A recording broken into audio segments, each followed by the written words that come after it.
மாரிமுத்து அவர்களே, சேவாவினுடைய அகில இந்திய ஆலோசகர் மரியாதைக்குரிய தோழர் PN பெருமாள் அவர்களே, மாநில செயலாளர் தோழியர் பரிமள செல்வி அவர்களே, AIBSNL EA மாநில தலைவர் தோழர் அசோக் அவர்களே, SNU மாநில செயலாளர் மரியாதைக்குரிய தோழர் வளன் அவர்களே, தோமுசாவினுடைய தெப்பு அகில இந்திய தலைவரும் மாநில தலைவருமாக மரியாதைக்குரிய தோழர் கிருஷ்ணன் அவர்களே, கிராஜுவேட் இன்ஜினியர் மற்றும் இதர சங்கங்களைச் சேர்ந்த நமது தோழர்கள் அனைவருக்கும் NFT மாநில செயலாளர் தோழர் குழந்தைநாள் உள்ளிட்ட அனைவரையும் இந்த நேரத்தில் வணங்கி மகிழ்கிறேன். தோழர்களே, இது 4 கட்டமாக இந்த போராட்டத்தை நடத்தி கொண்டிருக்கிறோம். இன்றைக்கு நம்ம பார்த்தோம்னா மிக குறைவான தோழர்கள் இங்கே இருக்கிறார்கள்.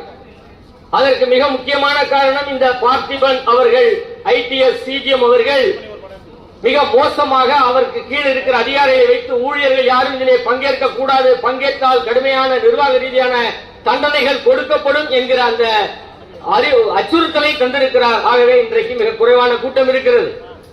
இன்றைக்கு மிக மோசமான சூழ்நிலையில் இந்த நிர்வாகம் நடந்து கொண்டிருக்கிறது. ஒரு வருட காலமாக இவர் பொறுப்பெடுத்து போலீஸ் CUG என்று சொல்லப்படக்கூடிய போலீஸ் டிபார்ட்மெண்டில் கிட்டத்தட்ட ஒரு வருடத்திற்கு 4 கோடி ரூபாய் வருமானத்தை தரக்கூடிய CUG டாடா அவர்கள் அந்த கம்பெனியின் மூலமாக கொடுக்கப்பட்டிருக்கிற உள்நாட்டு உற்பத்தியில் உருவான அந்த எக்யூப்மெண்ட்டை வைத்து 4G கொடுக்கப்பட்டிருக்கிறது.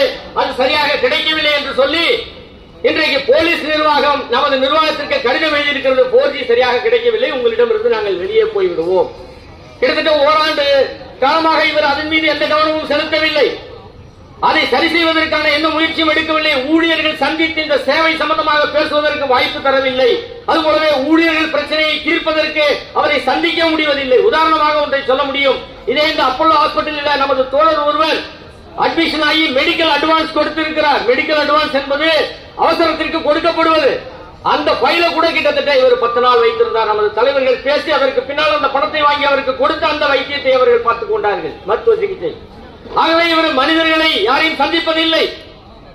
உறவு முறை இங்கு எதுவும் சரியாக இல்லை.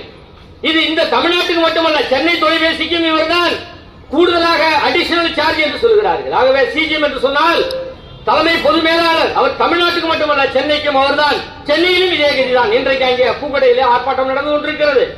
இந்தியா பூராவும் இவரை மாற்ற வேண்டும். இவரை வைத்தால் BSNL வருவாயை நிச்சயமாக அடிமட்டத்திற்கு கொண்டு சென்று விடுவார். BSNL க்ளோஸ் பண்றதுக்கு வேற யாரும் வர வேண்டாம், இவரே க்ளோஸ் பண்ணிடுவார் என்ற அடிப்படையில் இவரை மாற்ற வேண்டும் என்று சொல்லி அகில இந்திய அளவில் எங்களுடைய தலைவர்கள் இன்றைக்கு CMD லெவலில் பேசிக் கொண்டிருக்கிறார்கள். இந்தியா பூராவும் இந்த ஆர்ப்பாட்டம் நடைபெற்றுக் கொண்டிருக்கிறது. இவர் தொடர்ந்து இருந்தால் BSNL நிறுவனம் அதனுடைய வருவாயை இழந்து மிக மோசமான சூழ்நிலைக்கு போய்விடும். ஆகவே அவரை மாற்ற வேண்டும் என்கிற பிரதான கோரிக்கை